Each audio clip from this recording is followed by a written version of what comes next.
take the children and not my guitar picking action figure collection. You're my favorite deputy! Oh, it's you.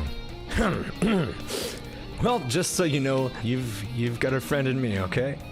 And I've got a love for this fourth installment in this franchise, stemming from the creepy yet cuddly concept of toys actually being sentient and alive movie in 1995, and a few awesome yet impossible to beat N64 games, and I'm sure most of our favorite Pixar films that somewhat brought to life the concept of 3D animation, CGI cartoons, and some of the highest grossing movies of all time. Bringing it back to the fourth, making $519 million in the box office alone. Woody, Buzz, and the gang, well, it's more like a country of their own now. Owned and played with by Bonnie. If you haven't seen the third movie by now, spoilers are mostly your fault. Until Bonnie begins kindergarten and is not allowed to bring any of her friends along with her, and mostly just leaves Woody in her closet collecting dust bunnies. To which I might add, the attention to the smallest detail is so intense, like dust bunnies. Sometimes you'll be forgetting you're watching the animated movie whatsoever. The dust, tarnish, cracks, spiderwebs, and even human expressions have been so touched up on and improved from the first movie in 1995. You won't be having nightmares anytime they show a human-like face on the screen. Well, unless it's some of those dummy dolls, which I'll touch up on in a bit. My main point being that the Toy Story movies are and were leagues ahead of any other 3D animation cartoons. With every sequel, the ante is raised, and consequences, peril, and conflicts feel real. The question really is, how do animated cartoon toys emote and show feelings more than any other actor in any other movies this year? Maybe even of all time. Oh, relax. I've heard enough sniffles, though. Fucking summer allergies. I found myself giggling a gaggle in this one, cementing it as possibly the funniest, most entertaining of this series, due to most and if not all the characters being the comedic relief that we need. And it's not a bad thing. Times like these, I really miss those old action figures of mine. Which are not toys. And speaking of not toys, Sporky, which is a spork turned into a toy, makes his its debut and will have you quoting trash, trash for hours afterwards until the pissed off Latino listening to Look What You Made Me Do out loud on the bus on his phone tells you to STF you. But the toys, let's just zip through a few. Again, all of them being the funniest somehow. Woody, I've always enjoyed his corpse-like movements and was legit worried about his voice box being taken.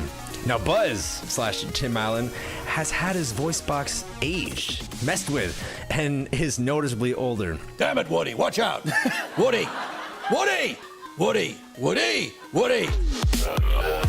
Personally, I found Key and Peele's characters Fuzzy and Ducky to be the most tee-hee inducing, and wonder if some of the script was improvised or just written by the two altogether. They let us do a lot of improvisation, which was really lovely, because we got to record together. And then it was one of these weird moments where we just looked at Jordan, Jordan looked at me, and all of a sudden said, we got a kid, we're doing the song and singing songs and singing songs, we doing this now, we bring it down, we got a kid.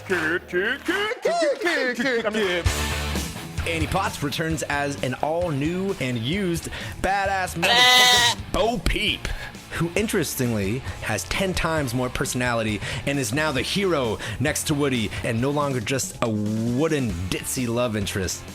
John Wick as a tiny Canadian stunt motorcycle toy, and if I didn't know prior that Keanu Reeves was voicing him, I would have never guessed. Gabby Gabby, an antique doll, somewhat villain that has more story and character development I've seen in an antagonist in the last 10 years, other than the MCU. Accompanied by her creepy-ass Schlitz, goosebump-like dummies by her side, toys really do have a heart. Except if you're a creepy Goosebumps dummy, then no one will ever love you. And then there's Sporky, which is a spork. Just the concept of him, it not knowing how or why he exists. He was made to be thrown away. He needs to end it all and to fulfill his one life's true purpose. Knowing he's not a toy and doesn't belong is just genius and hilarious. It also raises the thought, what else could be just made into a toy and sentient? What about vibrators and sex toys? Are they alive too? We can only fathom, or Google. The choice and time is yours. Now, on a negative note, because I feel too gleeful right now, that's the right emotion. Yeah. This movie did somewhat feel like a cash grab. After the third, to which we thought was a perfect ending to this series, the producers did know that this would fatten them Prado wallets that are already overflowing from the previous and Finding Dory. But I was pleasantly surprised from the trailer, and then everywhere I turned afterwards via advertisements on bus shelters, billboards, bathroom stalls, and bus shelters. So I'm very glad I chose to mission out to see this instead of sleeping off a hangover, and chose this over another creepy toy film, which is Child's Play. It's an end of a franchise, maybe, that makes you want to jump out of a window and start an adventure for yourself. It also has you adding more Pixar sequels to be made to your Christmas list. Mine being A Bug's Life. Please, Santa, please. What's yours? Let me know in the comments below or drtshow.facebook.com. Oscar worthy and a 10 out of 10 for me, and that is a first from me, and also more than worth sticking around until the end of the credits for. And personally, for me, I would definitely... God damn! What the hell is that? There's a snake in my boot. What the To infinity and beyond!